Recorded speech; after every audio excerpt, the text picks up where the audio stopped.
आसतु ए समय आमे सीधा सड़क प्रभुंकर प्रियदास आचार्य बिशप लिमा महासभा मान गहन मध्य उपस्थित अच्छा।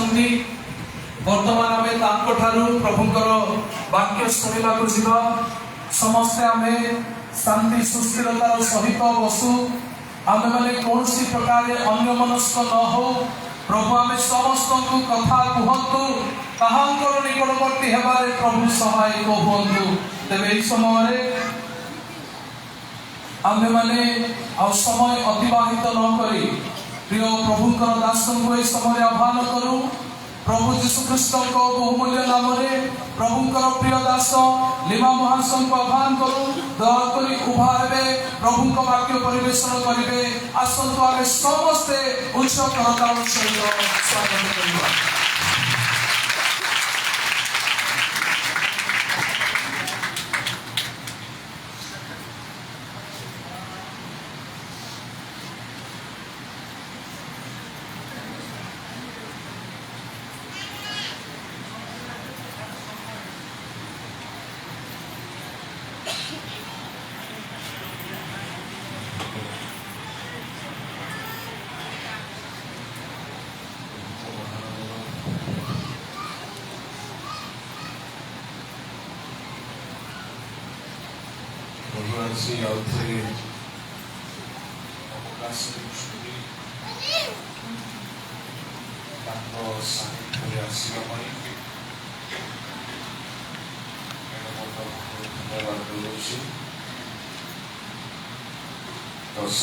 स्थानीय मंडल बालक महाशय को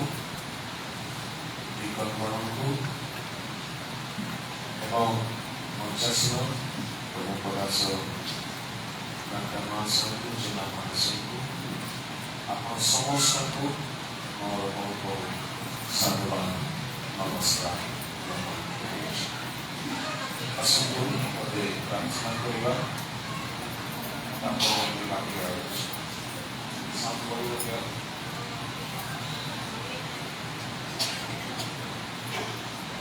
महामहिम सर्वस्वपित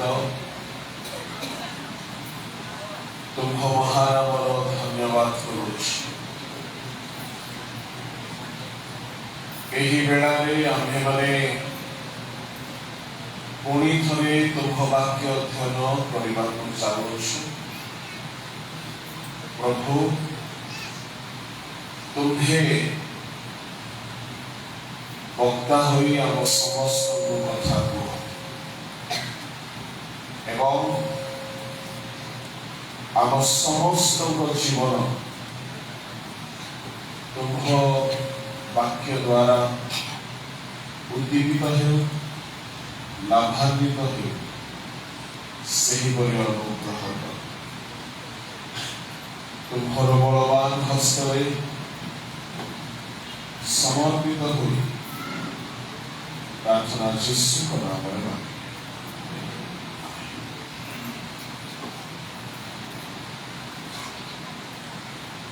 जड़े परमेश्वर को काम करने बहुत इच्छा कले है से करी पारिला नहीं।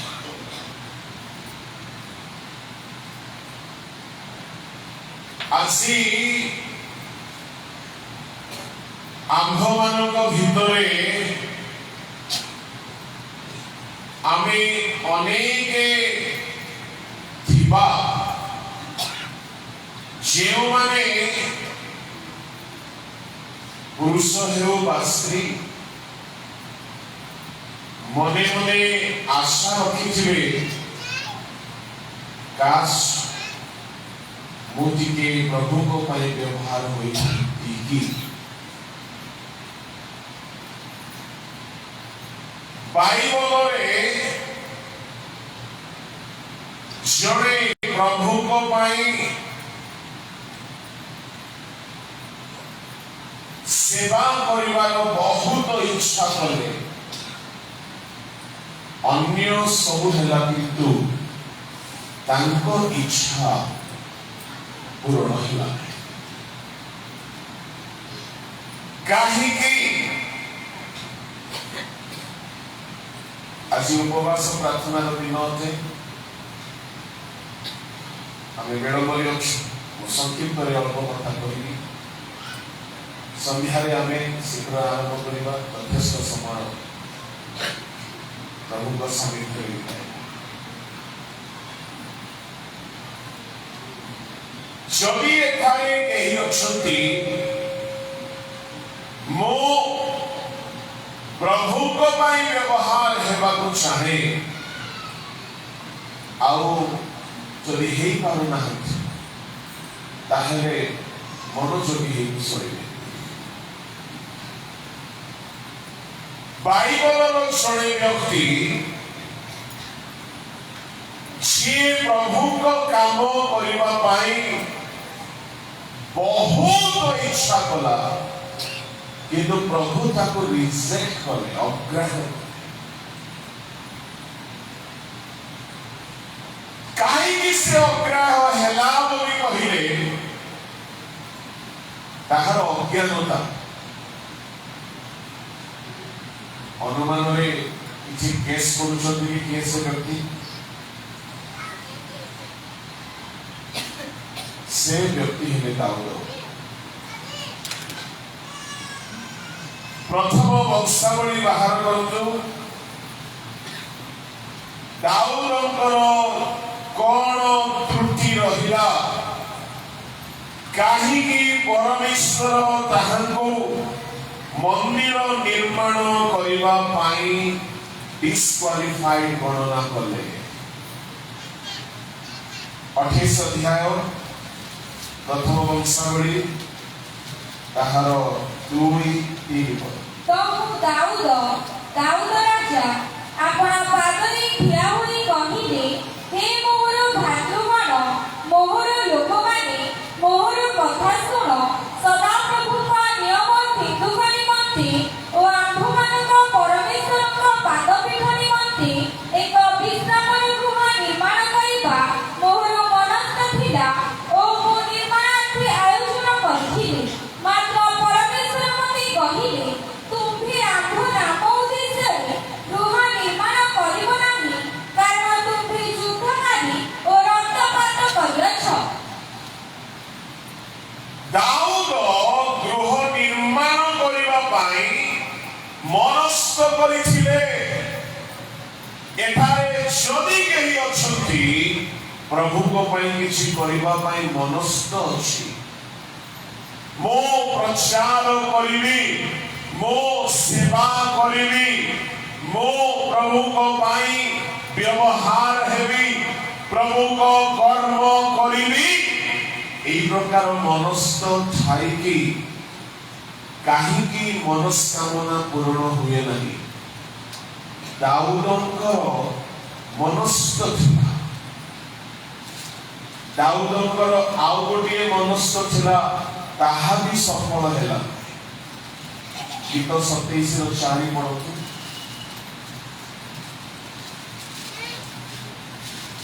ମୁଁ ସଦାପ୍ରଭୁଙ୍କ ସୌନ୍ଦର୍ଯ୍ୟ ଦେଖିବା ପାଇଁ ଓ ତାହାଙ୍କ ମନ୍ଦିରରେ ଅନୁସନ୍ଧାନ କରିବା ପାଇଁ ଯେପରି ଯାବଜୀବନ ସଦାପ୍ରଭୁଙ୍କ ଗୃହରେ ବାସ କରିବି ଏହି ଏକ ବିଷୟ ମୁଁ ସଦାପ୍ରଭୁଙ୍କ ନିକଟରେ ମାଗିଅଛି ତାହା ହିଁ ମୁଁ ଅନ୍ୱେଷଣ କରିବି ଦାଉଦ ସଦାପ୍ରଭୁଙ୍କ ଗୃହରେ ବାସ କରିବା ପାଇଁ ପ୍ରାର୍ଥନା କଲେ କି ପ୍ରକାର ଲୋକ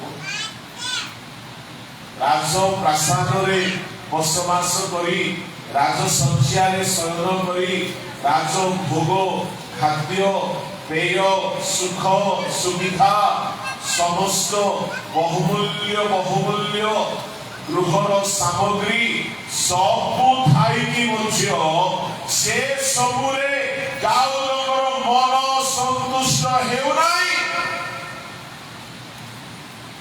ଦାଉଦ କହୁଛନ୍ତି ମୁଁ ପ୍ରଭୁଙ୍କୁ ମାଗୁଛି ମତେ ପ୍ରଭୁଙ୍କ ଘରେ ବସବାସ କରିବାକୁ ସୁଯୋଗ ଦିଅ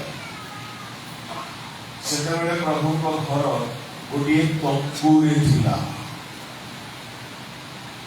ମାନେ ରାଜ ଅଟ୍ଟାଳିକା ଛାଡ଼ି ତମ୍ବୁରେ ରହିବା ପାଇଁ ସେ ଇଚ୍ଛା କରୁଛନ୍ତି। ମାନେ ତାଙ୍କ ମନ ପ୍ରଭୁଙ୍କ ସାନ୍ନିଧ୍ୟରେ ରହିବା ପାଇଁ କେତେ ବ୍ୟାକୁଳ। ସେଠାରେ ଫ୍ୟାନ୍ ନାହିଁ କି ଚାକର ଚାକରାଣୀ ଆସିକି ପଙ୍ଖା ମାରିବେ ନାହିଁ, ବିଛିବେ ନାହିଁ, ସୁବିଧା ନାହିଁ। ଗୋଟିଏ ସାଧାରଣ ତମ୍ବୁ ଦାଉଦ ନିର୍ମାଣ କରିଥିଲେ। ଯେହେତୁ ସାମୁଏଲଙ୍କ ସମୟ ବେଳକୁ ସମାଗମ ତମ୍ବୁ ଲୁଣ୍ଠିତ ହୋଇସାରିଥିଲା। ଦାଉଦ ସିଓନ ନଗରରେ ଗୋଟେ ତମ୍ବୁ ନିର୍ମାଣ କରିଥିଲେ, କିନ୍ତୁ ଦାଉଦ ସେ ଭିତରକୁ ଯାଇପାରୁନାହାନ୍ତି। ସେ କହିଲେ ମୁଁ ଗୋଟିଏ ବିଷୟ ପ୍ରଭୁଙ୍କୁ ମାଗିଛି, ମୁଁ ତାହାଙ୍କ ଗୃହରେ ବାସ କରିବି, ମୁଁ ତାଙ୍କ ସୌନ୍ଦର୍ଯ୍ୟ ଦେଖିବି। ପ୍ରଭୁ ସେଇଟା ବି ଦେଲେ। ଲେବୀୟ ବଂଶର ଲୋକମାନେ, ସେ ବଂଶର ଲୋକମାନେ ସଦାପ୍ରଭୁଙ୍କ ସେବା କରିବା ପାଇଁ ଆହୁତ ମନୋନୀତ। ସେମାନେ ସେପରି ପ୍ରାର୍ଥନା କରୁନାହାନ୍ତି। ଜିହୁଦା ବଂଶର ଲୋକ ଦାଉଦ ପ୍ରାର୍ଥନା କରୁଛି, ପ୍ରଭୁ ତାହା ଗ୍ରହଣ କଲେ ନାହିଁ। କାହିଁକି? ବେଳେ ବେଳେ ଆମର ଇଚ୍ଛା ବହୁତ ଭଲ ହେଇପାରେ, ଆମେ ପ୍ରଭୁଙ୍କ ପାଇଁ ବହୁତ କାମ କରିବା ପାଇଁ ଇଚ୍ଛା କରିଥାଇପାରୁ, କିନ୍ତୁ କଣ ପ୍ରତିବନ୍ଧକ? ଦାଉଦଙ୍କର ମୁଖ୍ୟ 4-5 ପାପ ଥିଲା। ଗୋଟେ ଥିଲା ବ୍ୟଭିଚାର, ଆମେ ଜାଣୁ। ଆଉ ଗୋଟେ ଥିଲା ସୈନିକ ମାନଙ୍କର ଗଣନା। ଆଉ ଗୋଟେ ଥିଲା ନିୟମ ଶବର ଗାଡ଼ିରେ ଆଣିବା। ତୃତୀୟ ଚତୁର୍ଥ ପାପଟି ରକ୍ତପାତ। ପ୍ରଭୁଙ୍କ ଲୋକମାନେ ପରମେଶ୍ୱର କହିଲେ, ତୁମେ ଆମ୍ଭ ନାମ ଦେଶରେ ଗୃହ ନିର୍ମାଣ କରିବ ନାହିଁ, କାରଣ ତୁମେ ଯୁଦ୍ଧକାରୀ ଓ ରକ୍ତପାତ କରିଅଛ। ଆଚ୍ଛା, ଆଉ ଥରେ ପଢି ଦିଅଛ ସେଇ 28:2-3 ସମସ୍ତେ ଧ୍ୟାନରେ ଶୁଣିବେ। ଯେହେତୁ ମୁଁ ଯାହା କହିବାକୁ ଯାଉଛି ତା ସମସ୍ତେ ଶୁଣିବା ଦରକାର। ଟିକେ ମାଇକରେ ପଢ। ଦାଉଦ ରାଜା ଆପଣା ପାଦରେ ଠିଆ ହୋଇ କହିଲେ, ହେ ମୋହର ଭାତୃଗଣ, ମୋହର ଲୋକମାନେ, ମୋହର କଥା ଶୁଣ। ସଦାପ୍ରଭୁଙ୍କ ନିୟମ ସିନ୍ଧୁକ ନିମନ୍ତେ ଓ ଆମ୍ଭମାନଙ୍କ ପରମେଶ୍ୱରଙ୍କ ପାଦପୀଠ ନିମନ୍ତେ ଏକ ବିଶ୍ରାମର ଗୃହ ନିର୍ମାଣ କରିବା ମୋହର ମନସ୍ଥ ଥିଲା ଓ ମୁଁ ନିର୍ମାଣାର୍ଥେ ଆଲୋଚନା କରିଥିଲି।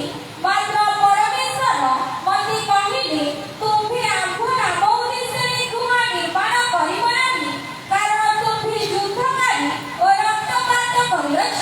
ପରମେଶ୍ୱର କହୁଛନ୍ତି, ଗୋଟିଏ ଧାରା ଲଗାଉଛନ୍ତି, ତୁମେ ଯୁଦ୍ଧକାରୀ ଆଉ ତୁମେ ରକ୍ତପାତ କରିଅଛ। ପ୍ରଭୁଙ୍କ ଲୋକମାନେ ଦାଉଦଙ୍କ ଯୁଦ୍ଧ ପାପ କି? ପ୍ରଭୁ ଦୁଇ ଗୋଟି ଦୋଷ ଲଗାଉଛନ୍ତି। କାରଣ ହେଉଛି ତୁମେ ଯୁଦ୍ଧକାରୀ, ତୁମେ ରକ୍ତପାତ କରିଅଛ। ଏଣୁ ତୁମେ ଆମ୍ଭର ଗୃହ ନିର୍ମାଣ କରିପାରିବ ନାହିଁ, ତୁମେ ଆମ୍ଭର ଗୃହ ନିର୍ମାଣ କରିପାରିବ ନାହିଁ। ପ୍ରଭୁଙ୍କ ଲୋକମାନେ ଦାଉଦ ଯୁଦ୍ଧ କରିବା ପାପ ଥିଲା କି? ଦାଉଦ ବହୁତ ଯୁଦ୍ଧ କରିଛନ୍ତି। ଭାଲୁ ଠାରୁ ଆରମ୍ଭ ହେଇଛି, ସିଂହ, ଗୋଲିଆଦ, ଅମାଲିକୀୟ, ଫଲିଷ୍ଟିୟ, ବହୁତ ଯୁଦ୍ଧ ହେଇଛି। ଦ୍ୱିତୀୟ ସାମୁଏଲ 8:14 ଟିକେ ପଢନ୍ତୁ। ଯୁଦ୍ଧ ଦାଉଦଙ୍କର କିଏ କରୁଥିଲେ? ପୁଣି ସେ ଇଦୋମ ଦେଶରେ ପ୍ରହରୀ ଦଳ ସ୍ଥାପନ କଲେ। ସେ ଇଦୋମର ସର୍ବତ୍ର ପ୍ରହରୀ ଦଳ ସ୍ଥାପନ କଲେ। ଆଉ ଇଦୋମୀୟ ଲୋକ ସମସ୍ତେ ଦାଉଦଙ୍କର ଦାସ ହେଲେ। ଆଉ ଦାଉଦ ଯେଉଁଆଡ଼େ ଗଲେ ସଦାପ୍ରଭୁ ତାଙ୍କୁ ଜୟଦାନ କଲେ। ଦାଉଦ ଯେଉଁଆଡ଼େ ଯୁଦ୍ଧ କରିବା ପାଇଁ ଗଲେ, କିଏ ତାଙ୍କୁ ଜୟ ପ୍ରଦାନ କଲେ? हेले युद्ध किए करूथले सदा प्रभु युद्ध कराइले सदा प्रभु तांकु युद्ध रे जय देले आउ सेई सदा प्रभु संविधानिक आईन लगौछथि तुमे युद्धकारी तुमे आम्भर गृह निर्माण करि पारिबो केमति होबो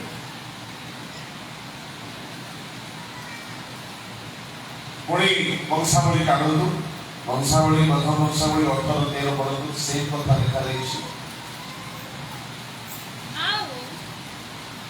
आउ से इदोमरे प्रहरी दल स्थापन कला तहिले इदोमिय समस्त लोक दाऊदଙ୍କର ଦାସ ହେଲେ ପୁଣି ଦାऊଦ ଯେଉଁଆଡ଼େ ଗଲେ ସଦାପ୍ରଭୁ ତାଙ୍କୁ ଜୟଗାନ କଲେ दाऊद जेति युद्ध कले युद्धरे दाऊद निजे जय करि नाहंती सदा प्रभु दाऊद को जय देले गोलियात सम्मुखरे कुह सिंह सम्मुखरे कुह भालू सम्मुखरे कुह पलेस्तीय सम्मुखरे कुह अमालेकीय सम्मुखरे कुह युद्धरे जय तो सदा प्रभु बाइबलर जड़े मात्र राजा युद्धरे केबे हारि नांती से हेले दाऊद आ प्रभु दोष लगाउछथि तुम्हे युद्धकारी एणु तुमे आम्भर गृह निर्माण कर पारिबो अच्छा प्रभु लोक माने प्रभु युद्ध कराउछिले आ प्रभु ही काई ताहाकू युद्ध करिवार दोष अछि बोली कहउछथि दाऊद को गुटे भूल थिला वो आरंभ रे कहि अज्ञानता दाऊद को संगरे प्रभु चालू थिले दाऊद कौनसी युद्ध हारि नाहंती किंतु दाऊद शास्त्र पढ़ु नथिले तांको वृद्धावस्था रे जेतेबेले शास्त्र बेसी अनुसंधान कले सेतेबेले कहिले मधु चाख ठारू सुनिष्ठ से अज्ञानता हेतुरु अग्राह्य हेले नचेत से निर्माण करिथांते कौन अज्ञानता केही कहती दाऊद जो रक्तपात करिथिले युद्धकारी काहार रक्तपात हेतुरु से सदा प्रभु को गृह निर्माण करि पारले नै आपण माने भी जहा सोइछंती कोन काहार रक्तपात ठीक है जोरे हां आउ ठीक है जोरे स्पष्ट नहीं उरियो को मारे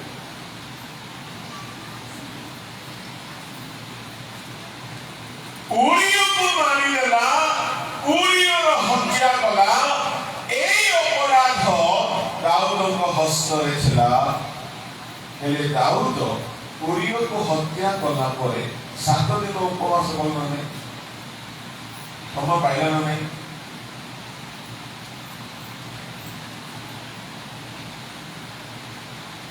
क्षमा हेला परे भी काई की प्रभुता को डिस्क्वालिफाई कले सुनतु खाली उरियर रक्तपातर दोष नथिला उरियर रक्तपात सहित जेते से रक्तपात करिथिला से सब रक्तपातर प्रायश्चित से करिनथिला एनु दाऊद अज्ञानी बाइबल समुद्र दाऊदर ज्ञान पृथ्वीर ज्ञान समुद्र दाऊद को बाइबल रे कहा लागिछि दूत मानक परि ज्ञानी बोली जड़े दूत को सेतिकी ज्ञान दाऊद को परि सेतिकी ज्ञान 15 अध्याय द्वितीय सामुएल बाहर करंतु सेठारे जड़े बुद्धिमती स्त्री ज्ञानवती स्त्री से कहूछि 14 अध्याय रे तहिरे दाऊद आपण सबे जेरूशलेम रे थिबा द्वितीय सामुएल 14 अध्याय ତାହାର ପୁଡ଼ିଏ ଗଲା।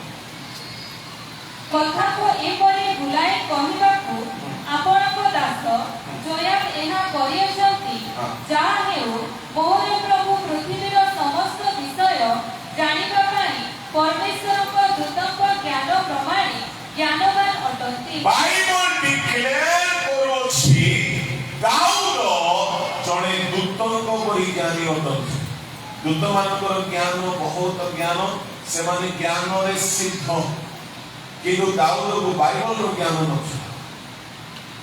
ଯଦି ଦାଉଦକୁ ବାଇବଲର ଜ୍ଞାନ ଥାନ୍ତା ସେ ଶଗଡ଼ ଗାଡ଼ିରେ ସିନ୍ଦୁକ ଆଣି ନଥାନ୍ତା। ତୋ ଦ୍ୱାରା ପାପ ହେଲା, ଜଣଙ୍କର ମୃତ୍ୟୁ ଘଟିଲା, କିଏ ଦାୟୀ? ଦାଉଦ। ଦାଉଦର ଜିଦ୍ ଉଚ୍ଚକ। ଏଣୁକରି ତୁମମାନଙ୍କର ଉଚ୍ଚକ ଜ୍ଞାନ ଯୁକ୍ତ ହଉ ବୋଲି ରୋମିଓ 10:2 ଲେଖା ଅଛି। ପଢିବା ଦରକାର ନାହିଁ। ପ୍ରଭୁଙ୍କ ଲୋକମାନେ ଦାଉଦ କେଉଁ ପାପ ହେତୁରୁ ମନ୍ଦିର ନିର୍ମାଣ କରିପାରିଲେ ନାହିଁ? ପ୍ରଭୁ କହୁଛନ୍ତି ରକ୍ତପାତ କରିଅଛ। ଉରିୟର ରକ୍ତପାତ କଲେ 7 ଦିନ ପରେ ସେ ଉପବାସ ରହିକି କ୍ଷମା ମାଗିଛନ୍ତି, ଶୁଚି ହେଇଛନ୍ତି। ଶୁଚି ହେଲା ପରେ ତ କରିବା କଥା ନାହିଁ। ଆଉ ଗୋଟିଏ ଦୋଷ ତାଙ୍କର ଥିଲା। କଣ ସେ ଦୋଷ? ସେ ଦୋଷ ହେଉଛି ପରମେଶ୍ୱର ବାଇବଲରେ ବ୍ୟବସ୍ଥାରେ ଗୋଟିଏ ବିଧି ଦେଇଥିଲେ, ସେବେ ବି ତୁମେ ଯୁଦ୍ଧକୁ ଯିବ, ଯୁଦ୍ଧରେ ରକ୍ତପାତ ହେଲା ପରେ 7 ଦିନ ନିଜକୁ ପରିଷ୍କାର କରିବ। ଆଉ ଦାଉଦ ମହାଶୟ ଯୁଦ୍ଧକୁ ଯାଉଥିଲେ, ସଦାପ୍ରଭୁ ଜୟ ଦେଉଥିଲେ, ଲୁଣ୍ଠନ କରୁଥିଲେ, ସମ୍ପତ୍ତି ନେଇକି ଆସୁଥିଲେ, 7 ଦିନ ନିଜକୁ ଶୁଚି କରୁନଥିଲେ। କେଉଁଠି ଲେଖା ଅଛି? ଗଣନା ପୁସ୍ତକ 31 ଅଧ୍ୟାୟ ବାହାର କରନ୍ତୁ। ଗଣନା ତାହାର 31 ଅଧ୍ୟାୟରେ ପରମେଶ୍ୱର ଗୋଟିଏ ବିଧି ସ୍ଥାପନ କରିଥିଲେ। ତାହାର 19 ପଦରୁ 21 ପଦ। ଆଉ ତୁମ୍ଭେମାନେ 7 ଦିନ ଛାଉଣିର ବାହାରେ ଛାଉଣି ସ୍ଥାପନ କରିବ। ତୁମ୍ଭେମାନେ ଯେତେ ଲୋକ ମନୁଷ୍ୟ ହତ୍ୟା କରିଅଛ ଓ ହତ ଲୋକଙ୍କୁ ସ୍ପର୍ଶ କରିଅଛ, ସମସ୍ତେ ତୃତୀୟ ଦିନରେ ଓ ସପ୍ତମ ଦିନରେ ଆପଣମାନଙ୍କୁ ଓ ଆପଣା ଆପଣା ବନ୍ଧୀମାନଙ୍କୁ ପାପରୁ ପରିଷ୍କାର କର। ପୁଣି ଯାବତୀୟ ବସ୍ତ୍ର ଓ ଚର୍ମ ନିର୍ମିତ ଯାବତୀୟ ବସ୍ତୁ ଓ ଛାଗଲ ନିର୍ମିତ ଯାବତୀୟ ବସ୍ତୁ ଓ କାଷ୍ଠ ନିର୍ମିତ ଯାବତୀୟ ବସ୍ତୁ ସମ୍ବନ୍ଧରେ ତୁମ୍ଭେମାନେ ଆପଣମାନଙ୍କୁ ପାପରୁ ପରିଷ୍କାର କରିବ। ତହୁ ଇତିହାସର ଯାଜକ ଯୁଦ୍ଧକୁ ଯାଇଥିବା ଯୋଦ୍ଧାମାନଙ୍କୁ କହିଲା, ସଦାପ୍ରଭୁ ମୋଶାଙ୍କୁ ଯେଉଁ ବ୍ୟବସ୍ଥା ଆଜ୍ଞା ଦେଇଥିଲେ, କହିବା ବିଧି ଏହି। ମୋଶାଙ୍କ ସମୟରେ ପରମେଶ୍ୱର ଗୋଟିଏ ବିଧି ଦେଇଥିଲେ। ଆଉ ସେ ବିଧି ହେଉଛି, ସେତେବେଳେ ଇସ୍ରାଏଲୀୟ ମାନେ ଯୁଦ୍ଧ କରିବା ପାଇଁ ଯିବେ, ଆଉ ପରାଜୟ କରିବେ, ସଦାପ୍ରଭୁ ଜୟ ଦେବେ, ହତ୍ୟା ହେବ, ରକ୍ତ ବହିବ। ସେ ଦେଶରେ ସେମାନେ ସମ୍ପତ୍ତି, ସୁନା, ରୂପା, ବସ୍ତ୍ର, ବହୁମୂଲ୍ୟ ସମ୍ପତ୍ତି ଲୁଣ୍ଠନ କରିକି ଆଣିଲା ପରେ ସିଧା ଘରକୁ ଆସିକି ବସି ପାରିବେ ନାହିଁ।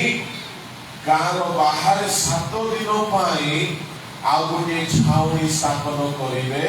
ଆଉ ସେ ଛାଉଣିରେ 7 ଦିନ ଯାଏ ସେମାନେ ଆପଣାର ପାପର ପ୍ରାୟଶ୍ଚିତ କରିବେ। ଆଉ ଯେହେତୁ ହତ୍ୟା କରିକି ଆସୁଛନ୍ତି, ରକ୍ତ ଝରାଇକି ଆସୁଛନ୍ତି, ଅନ୍ୟର ଘରକୁ ଉଜାଡ଼ କରିକି ଆସୁଛନ୍ତି, ଅନ୍ୟର ସ୍ୱାମୀକୁ ହତ୍ୟା କରିକି ଆସୁଛନ୍ତି, ଅନ୍ୟର ସ୍ତ୍ରୀକୁ ହତ୍ୟା କରିକି ଆସୁଛନ୍ତି, କାହାର ପିଲାକୁ ଅନାଥ କରିଦେଇଛନ୍ତି, କାହାର ବଂଶକୁ ନିପାତ କରିଦେଇଛନ୍ତି। ଏଣୁ ସେମାନଙ୍କ ହସ୍ତରେ ପାପ ଅଛି। ପ୍ରଭୁ ନିୟମ ଦେଇଥିଲେ 7 ଦିନ ନଗର ବାହାରେ ତୁମେ ଛାଉଣି କରିବ। ଆଉ দুই ভাগରେ ନିଜକୁ ପବିତ୍ର କରିବ। କଣ? ତୃତୀୟ ଦିନରେ ଓ ସପ୍ତମ ଦିନରେ ଆପଣାକୁ ପରିଷ୍କାର କରିବ, ଆପଣା ବନ୍ଦୀମାନଙ୍କୁ ପରିଷ୍କାର କରିବ, ପୁଣି ଯାହା ଆଣିଛ ସେ ସବୁ ପରିଷ୍କାର କରିବ। ଯାବତୀୟ ବସ୍ତ୍ର ବସ୍ତୁ ଆଉ କାଷ୍ଠ ନିର୍ମିତ ବସ୍ତୁ ସମସ୍ତ ପାପରୁ ପରିଷ୍କାର କରିବ। 7 ଦିନ କାଳ ପ୍ରଭୁଙ୍କ ଲୋକମାନେ ଇସ୍ରାଏଲ ମାନେ ନଗର ବାହାରେ ଛାଉଣି ସ୍ଥାପନ କରିକି ନିଜକୁ ଶୁଚି କରିବାର ବିଧି ଥିଲା। ଆଜି ସେ ବିଧି ଅଛି ତ? ଦାଉଦ ସେ ବିଧିକୁ ଜାଣିନାହାନ୍ତି। ଦାଉଦ ଉତ୍ସବୀ, ଏବେ ଆମ ଲୋକମାନେ ବି ସେମିତି କର୍ମକର୍ତ୍ତା ହୁଅନ୍ତି, ଉଦ୍యోଗୀ ହୁଅନ୍ତି, ମନର ଇଚ୍ଛା କାମ ଯାକ ଚର୍ଚ୍ଚା କରିଦିଅନ୍ତି। ମୁଁ କହିବା ପାଇଁ ଚାହେଁ, ପ୍ରଭୁ ଆମକୁ କର୍ମକର୍ତ୍ତା କରନ୍ତି, ବିଜ୍ଞାନ କରନ୍ତି, ଲିଡର ବନାନ୍ତି। ଆମେ ଯାହା ବି କରିବା ବାକ୍ୟ ଅନୁସାରେ କରିବା। ବାକ୍ୟ ବାହାରେ କିଛି ନ ହେଉ। ଦାଉଦ ଜନଗଣନା କରାଇଲେ, ବାକ୍ୟ ଜାଣି ନାହାନ୍ତି। ମୁଣ୍ଡ ପିଛା ଅର୍ଧ ସେକଲ ଉପହାର ଦେବାକୁ ପଡିବ, ଦେଲେ ନାହିଁ, ମହାମାରୀ ହେଲା। ନିୟମ ସିନ୍ଧୁକୁ ଆଣିବା ପାଇଁ ଗଲେ, ବାକ୍ୟ ଜାଣି ନାହାନ୍ତି। ନିୟମ ସିନ୍ଧୁକୁ ଆଣିବା ବେଳେ ପବିତ୍ର ଯାଜକ ମାନେ କାନ୍ଧରେ ବହିକି ଆଣିବେ, ଶଗଡ଼ ଗାଡ଼ି ନେଇକି ଚାଲିଗଲେ। ପରମେଶ୍ୱର କ୍ରୋଧ ପ୍ରଜ୍ୱଳିତ ହେଲା। ଉତ୍ସବ ଭଲ ଅଛି, କିନ୍ତୁ ବାକ୍ୟ ଅନୁସାରେ ଉତ୍ସବ ଭଲ। ପ୍ରଭୁଙ୍କ ଲୋକମାନେ ଏଠାରେ ଯୁଦ୍ଧକୁ ଯାଉଛନ୍ତି, ଗୋଲିଆତକୁ ମାରିବେ। 7 ଦିନ ଛାଉଣି ବାହାରେ ରହିକି ନିଜକୁ ଶୁଚି କରିବାର ଥିଲା, କରିନାହାନ୍ତି। ପଲିଷ୍ଟିୟକୁ ମାରିବେ, ଅମାଲେକୀୟକୁ ମାରିବେ। ବିଭିନ୍ନ ଯୁଦ୍ଧକୁ ଗଲେ ରକ୍ତପାତ ହେଲା। ପରମେଶ୍ୱର ବିଧି ଦେଇଥିବେ। ବିଧି ହେଉଛି ନଗର ବାହାରେ 7 ଦିନ ରହିବେ, ନିଜର ପାପର ପ୍ରାୟଶ୍ଚିତ କରିବେ, କ୍ଷମା ମାଗିବେ, ଶୋକ କରିବେ। ଏ ହସ୍ତରେ ମୁଁ କାହାର ଜୀବନ ନେଇଛି, କ୍ଷମା ମାଗିବେ ପ୍ରଭୁ। ଯୁଦ୍ଧରେ ପ୍ରଭୁ ସର ଦେଲେ, କିନ୍ତୁ ପାପ ତ ହେଇଛି। କାହାର ବଂଶ ବିନଷ୍ଟ ହେଇଛି, କାହାର ସ୍ୱାମୀ ସ୍ତ୍ରୀକୁ ହରାଇଛି, କାହାର ସ୍ତ୍ରୀ ବିଧବା ହେଇଛି, ତ କାହାର ପୁଅ ଝିଅ ବାପ ଛଣ୍ଡ ମା ଛଣ୍ଡ ହେଇଛନ୍ତି, କାହାର ଘର ଉଜାଡ଼ି ଦେଇଛ। ପ୍ରଭୁଙ୍କ ପାଇଁ ଯୁଦ୍ଧ କଲେ କଣ ହେଲା? ପ୍ରଭୁ ନିୟମ ବନାଇଥିଲେ, ନଗର ବାହାରେ 7 ଦିନ ପ୍ରାୟଶ୍ଚିତ କରିବେ। ଦାଉଦ ଯେତେ ଯୁଦ୍ଧକୁ ଗଲେ, କୌଣସି ଯୁଦ୍ଧରୁ ଫେରିଲା ପରେ ଦାଉଦ ପ୍ରାୟଶ୍ଚିତ କରିନାହାନ୍ତି। ଦାଉଦଙ୍କର ସେ ଅପରାଧ ତାଙ୍କ ହସ୍ତରେ ଅଛି। ଖାଲି ଉରିୟକୁ ମାରିବା ଅପରାଧ ନାହିଁ, ସେ କୌଣସି ଯୁଦ୍ଧରୁ ଫେରିଲା ପରେ 7 ଦିନ ପ୍ରାୟଶ୍ଚିତର ଶୋକ ପର୍ବ କରିନାହାନ୍ତି। ପ୍ରଭୁ କହିଲେ, ତୁମେ ନଗର ବାହାରେ 7 ଦିନ ଛାଉଣି ସ୍ଥାପନ କରିବ। 19 ପଦର କଂସ ପଢନ୍ତୁ। ଆଉ ତୁମ୍ଭେମାନେ 7 ଦିନ ଛାଉଣିର ବାହାରେ ଛାଉଣି ସ୍ଥାପନ କରିବ। ତାପରେ ଶେଷରେ ପଢିଲ, ତୁମ୍ଭେମାନେ ଯେତେ ଲୋକ ମନୁଷ୍ୟ ହତ୍ୟା କରିଅଛ ଓ ହତ ଲୋକଙ୍କୁ ସ୍ପଷ୍ଟ କରିଅଛ, ସମସ୍ତେ ତୃତୀୟ ଦିନରେ ଓ ସପ୍ତମ ଦିନରେ ଆପଣମାନଙ୍କୁ ଓ ଆପଣା ବନ୍ଦୀମାନଙ୍କୁ ପାପରୁ ପରିଷ୍କାର କର। ବନ୍ଦୀମାନଙ୍କୁ କେମିତି ପରିଷ୍କାର କରିବେ? ଯଦି ସେ ବନ୍ଦୀ ପୁରୁଷ ଅଟେ, ତାକୁ ସୁନ୍ନତ କରିବେ। ଯଦି ସେ ବନ୍ଦୀ ସ୍ତ୍ରୀ ଅଟେ, ତାର ସମସ୍ତ ପ୍ରତିମା ଗୁଡାକ ତାଠାରୁ ଦୂର କରିବେ, ତାକୁ ଈଶ୍ୱରଙ୍କ କଥା ଶୁଣାଇବେ, ଆଉ ତାକୁ ଶୁଚି କରିବେ।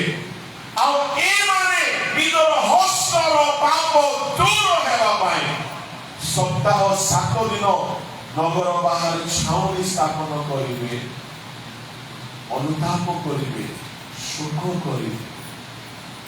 ପ୍ରଭୁଙ୍କ ଲୋକମାନେ ଆଜି সেই ছাউনি ଆମର ସ୍ଥାପନ କରିବା ଦରକାର ଅଛି। ଗିର୍ଜାରେ ଉପାସନା ହେଉଛି କିନ୍ତୁ ଛାଉଣି ବାହାରେ ଗୋଟିଏ ଛାଉଣି, ଯେଉଁ ଛାଉଣିରେ 7 ଦିନର ସୂଚୀକରଣୀୟ ରୀତି ଚାଲୁଥିଲା। 7 ଦିନ ଯାଏ ସେମାନେ ଶୋକ କରିବେ, 7 ଦିନ ଯାଏ ସେମାନେ କ୍ଷମା ମାଗିବେ। ତାଙ୍କ ହସ୍ତରେ ରକ୍ତର ପାପ ଅଛି, ହତ୍ୟାର ପାପ ଅଛି, ଘରକୁ ଜାଳି ଦେବାର ଅଭିଶାପ ଅଛି। ସେ ସବୁ ନିମନ୍ତେ କ୍ଷମା ମାଗିବେ, 7 ଦିନ ଅଲଗା ରହିବେ। ଅନ୍ୟର ସମ୍ପତ୍ତି ଲୁଣ୍ଠନ କରି ଆଣିଛନ୍ତି ପରା, ସଦାପ୍ରଭୁ ନିଜେ ଆଜ୍ଞା ଦେଇଛନ୍ତି ହତ୍ୟା କରିବ ନାହିଁ, ଏମାନେ ହତ୍ୟା କରିକି ଆସିଛନ୍ତି। ନିଜେ ଆଜ୍ଞା ଦେଇଛନ୍ତି ପରର ବସ୍ତୁକୁ ଲୋଭ କରିବ ନାହିଁ, ପରର ଘର ଭାଙ୍ଗିକି ତାର ସୁନା ଆଣିଛନ୍ତି। ନିଜେ ଆଜ୍ଞା ଦେଇଛନ୍ତି ଚୋରି କରିବ ନାହିଁ, ଚୋରି କରିକି ଆସିଛନ୍ତି। ପ୍ରଭୁଙ୍କ ଲୋକମାନେ ସେ ସବୁ ଚୋରା ବସ୍ତୁକୁ, ସେ ସବୁ ସାମଗ୍ରୀକୁ 7 ଦିନ ବାହାରେ ରଖାଯିବ। ମୁଁ କହିବା ପାଇଁ ଚାହେଁ, ଦାଉଦ ଏ ସବୁ ପାଳନ କରୁନଥିଲେ କି ଦାଉଦ ଜାଣିନଥିଲେ।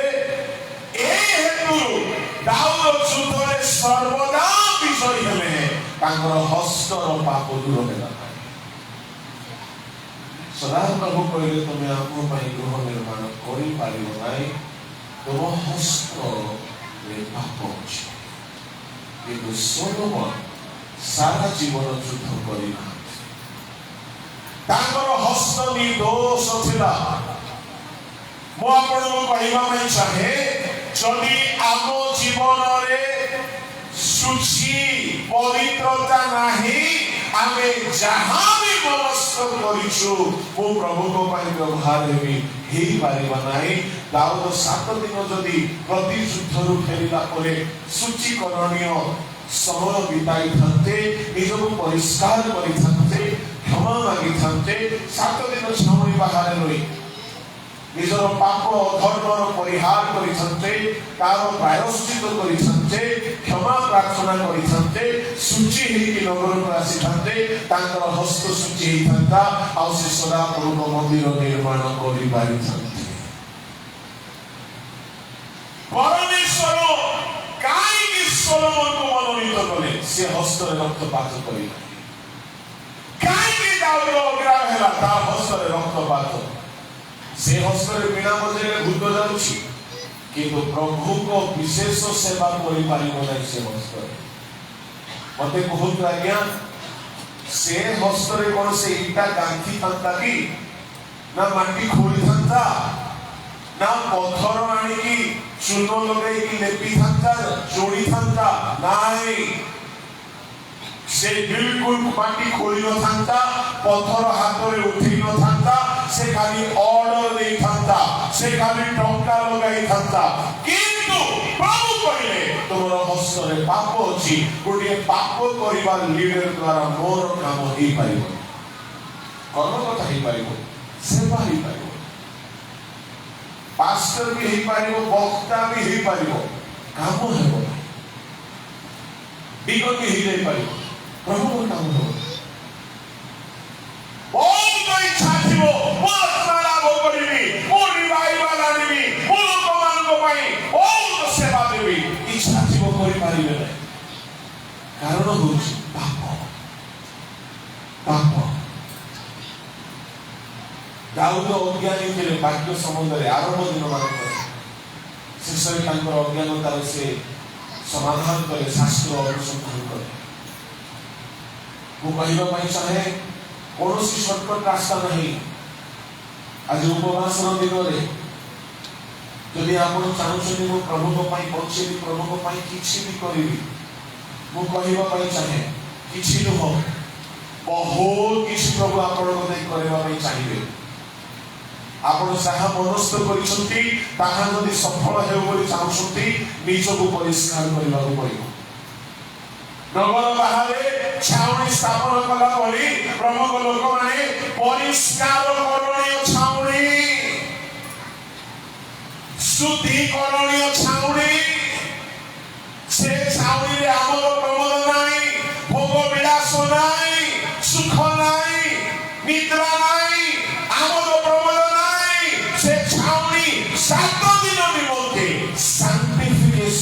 साउणी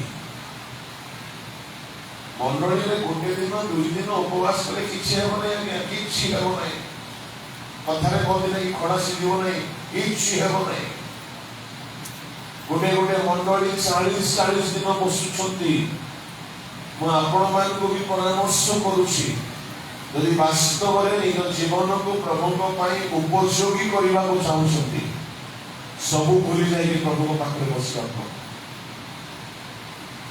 घंटे 2 घंटा आसिकी आराम रे बसिकी वाक्य शुणिकी चलीगले किसी हेब नहीं किसी लाभ हेब नहीं जेतु यहाँ वर्ष वर्ष है कर आसुछु वर्तमान नगर बाहर प्रभु कहले कहीं नगर बाहर तामाने लोक गहली जन गहली लोक मानकर सुख भोग विलास टिके अलगा हेबाकू पड़िबो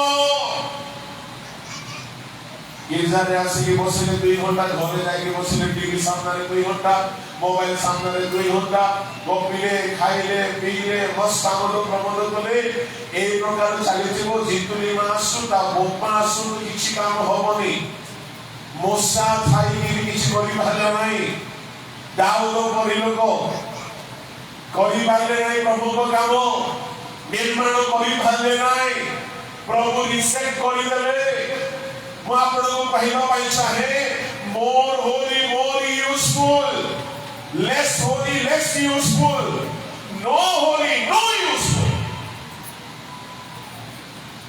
सब आनंद प्रबल छाड़ी 7 दिन नगर बाहर रहउथिले केवल या मसा को लीडरशिप रे हिथिला तापरे लोक माने भूली गले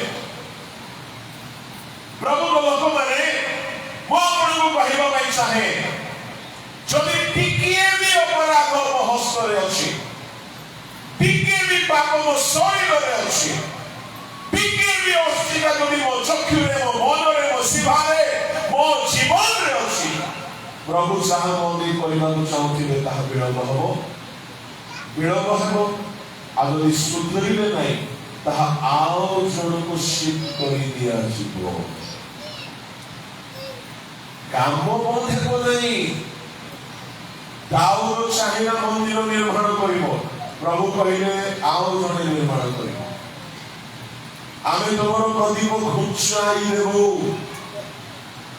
बाइबल रे महान लोक मान को देखंतु एली साजकर सेवा सामुएल को दे दिया गला साउल रो सिंहासन दाऊद को दे दिया गला इस्कारियत यहूदा रो प्रदीप घुचाई दिया गला मध्य को दे दिया गला कौन भावुछंती एसोर जोस्ताधिकार साको दे गला आपण खाली इच्छा करूछिबे मो सेवा करिबी मो व्यवहार हेबी मो द्वारा बड़ बड़ काम हेउ से सारे आपण छाउनी रो बाहर रहिला परी ए संसार रो संसारिकता रो बाहर रहिबे नै निजको प्रथम रखिबे नै संसार को त्याग करिबे नाही छाउनी बाहरे तांको निकट को केहि जीव नाही 7 दिन से माने अनुताप पर समय बिताइबे प्रायश्चित करिबे तांकर सेही छाउनी रे खड्ग अछि जदि से माने बंदी करि आनि छथि बंधा जाई छथि सुना आनि छथि सुना भी असुची रूपा बहुमूल्य सामग्री सब असुची आओ प्रभु कोन नियम देखछथि जानछथि 7 दिन शोक करिवो तो करिवो जेते वस्तु आनी छ से वस्तु को अग्नि रे पकाइबो परंतु 22-23 पद तथापि सुना वरुपा पितल लोहा दस्ता अस्तिता जे समस्त द्रव्य अग्नि सहितारे से सबको अग्नि रे पकाइबो कहिरे ताहा सूची हेबो तेबे हां ताहा पापात्मक जल रे परिष्कृत कराजिबो पुणी जे सब द्रव्य अग्नि सहे नाही ताहा तुम्हे माने जल रे पकाइबो 24 पुणी तुम्हे माने सप्तम दिन रे आपण वस्त्र धोइबो कहि तुम्हे माने सूची हेबो तहि उतारे तुम्हे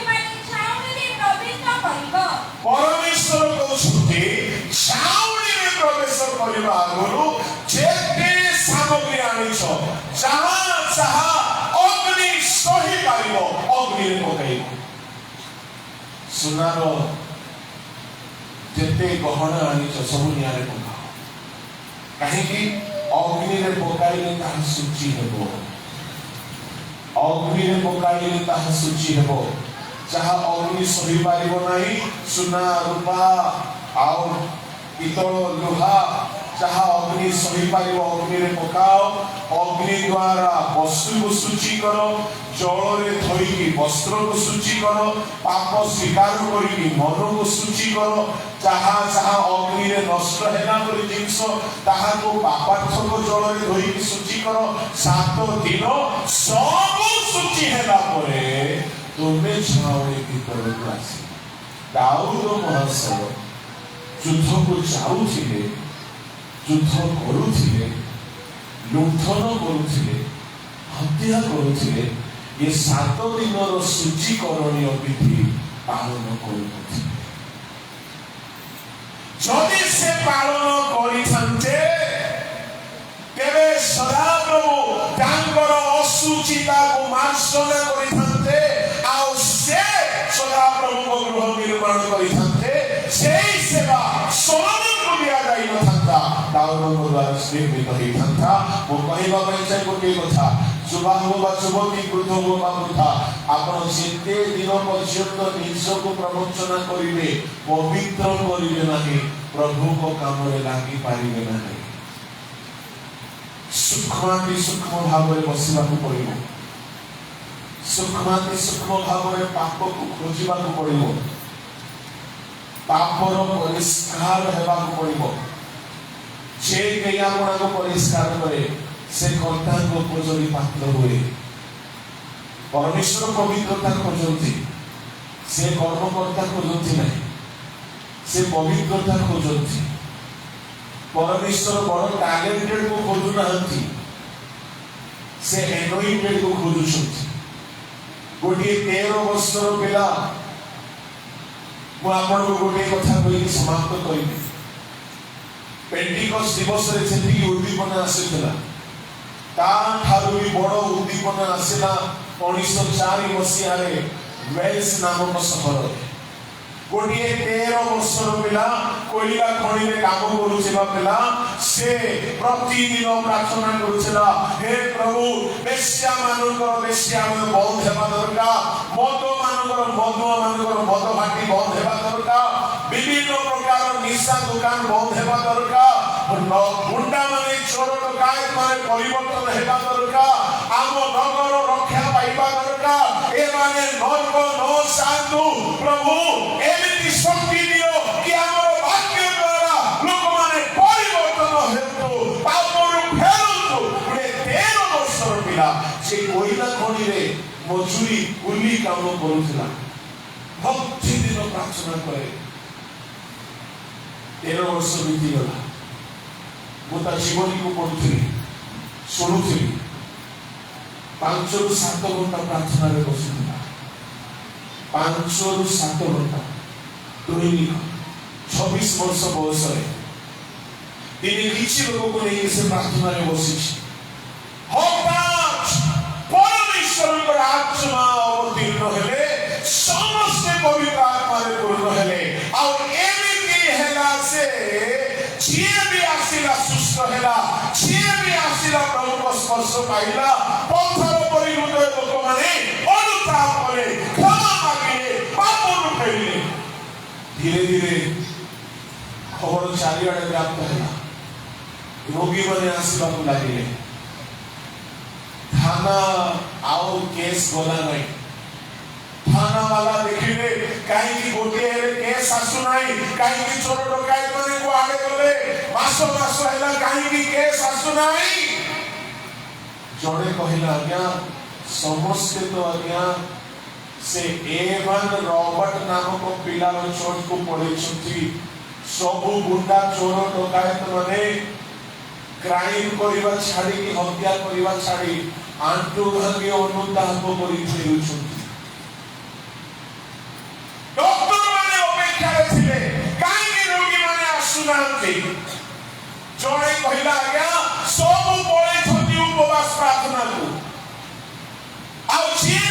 ସୁସ୍ଥ ହେଉଛନ୍ତି। କୋର୍ଟର ଅଦାଲତର ଜଜ୍ କହିଲା କାହିଁ କିଛି କେସ୍ ଆସୁନାହିଁ। ନଗର ସାରା ଚହଳ ପଡ଼ିଗଲା। କଣ ହେଉଛି?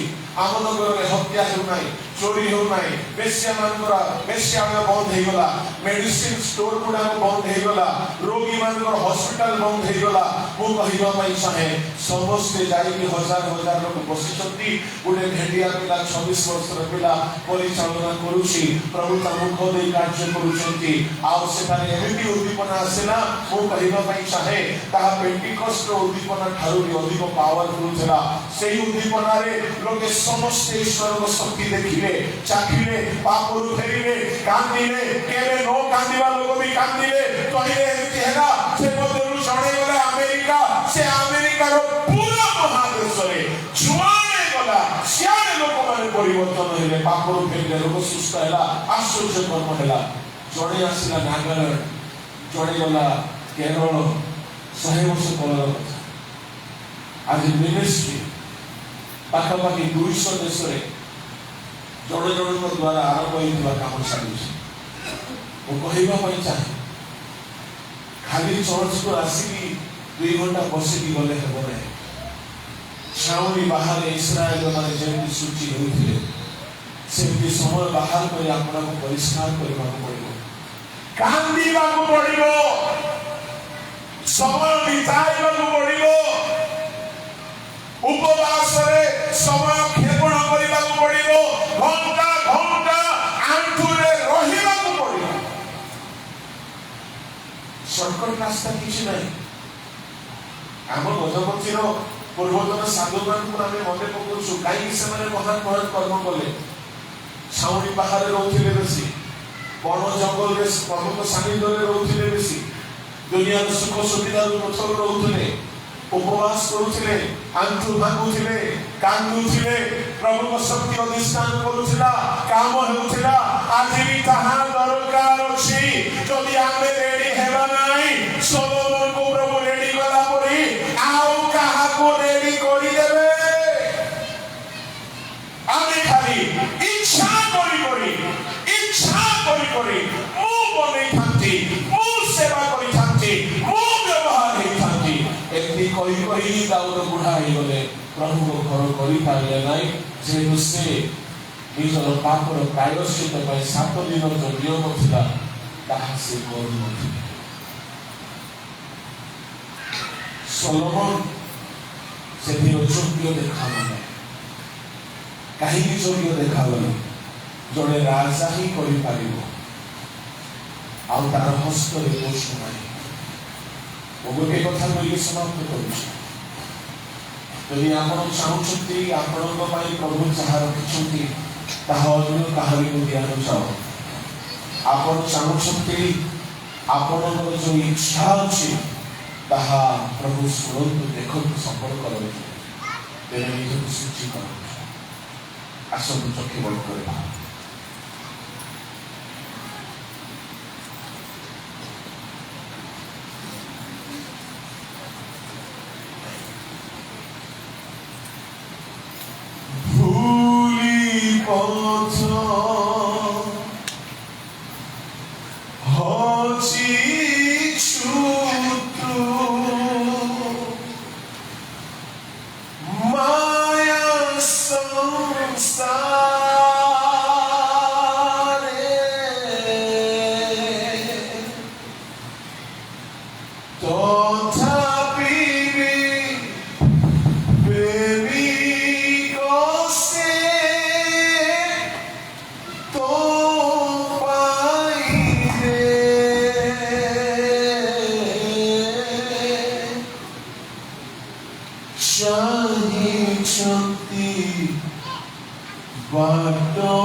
जदि आपण प्रभु व्यवहार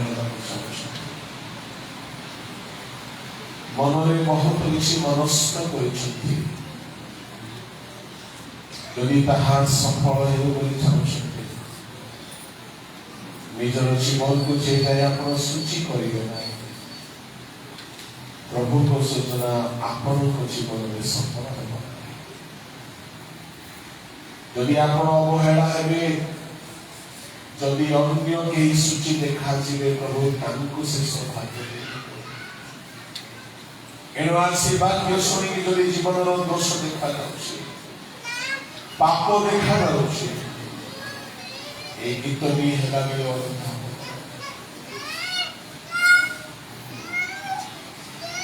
दुई बाहु मेरी क्रूसे प्रेम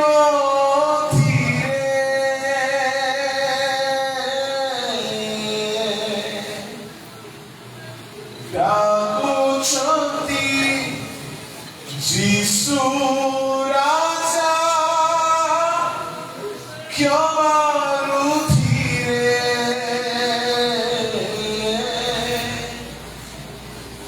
दुई बाहु मेरी क्रूसे प्रेम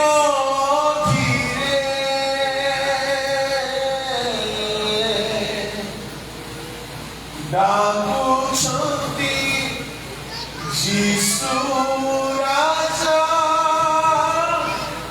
क्षमा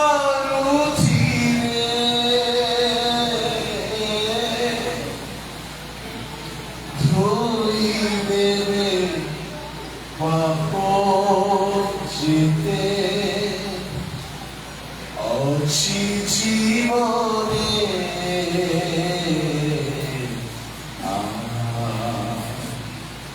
फेरिया रे थोड़े क्रूस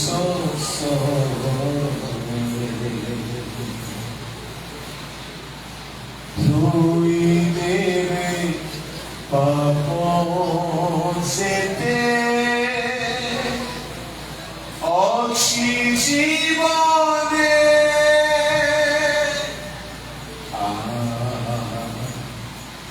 फेरिया रे थोड़े क्रूस स्वर्गीयता वाक्य शुणी जदि कहीं जीवन दोष अपराध एवं जड़ता कहिलु फेरु